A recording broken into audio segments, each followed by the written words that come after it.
महाराष्ट्र भाजपच्या प्रदेश मुख्यालयाचं भूमिपूजन होणार आहे। याच जागेवरून विरोधकांनी टीका केलेली आहे। आपण पाहतोय आज शहा हे मुंबईमध्ये असणार आहेत। या संदर्भात आढावा घेतलाय आमचे प्रतिनिधी गिरीश कांबळे यांनी। मुंबईत आज भाजप प्रदेश कार्यालयाच्या नव्या कार्यालयाचा भूमिपूजनाचा कार्यक्रम आज पार पडतोय।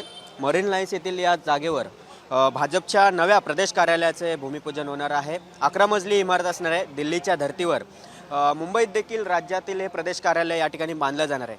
मात्र या कार्यालयावर या जागेबाबत संजय राऊत जे ठाकरे गटाचे खासदार आहेत त्यांनी गंभीर आरोप केलेले आहेत। त्यामुळे आता नव्या वादाला तोंड फुटण्याची शक्यता आहे। कारण ही जी जागा आहे ती पालिकेची होती, याशिवाय खाजगी मालकीची एक जागा होती आणि ती जागा एका सत्ताधारी पक्षाने कशा पद्धतीने या ठिकाणी घेतली, खूप कमी दिवसात ही सर्व प्रक्रिया पार पडली असा गंभीर आरोप या ठिकाणी संजय राऊत यांनी केलेला आहे। अनियमित अशी प्रक्रिया आहे असं पण त्यांनी पत्रात उल्लेख केलेला आहे। आज हे भूमिपूजन होत आहे। केंद्रीय गृहमंत्री अमित शाह मुंबई दौऱ्यावर आहेत। या ठिकाणी सध्या भूमिपूजन जी काही प्रक्रिया आहे, पूजा आहे, ती सगळी सुरू आहे। अशा स्थितीत एकीकडे भाजपचे हे नवं कार्यालय उभं राहत असताना दुसरीकडे मात्र संजय राऊत यांनी जे आरोप केले आहेत त्यामुळे एक नवा वाद सुरू होऊ शकतो।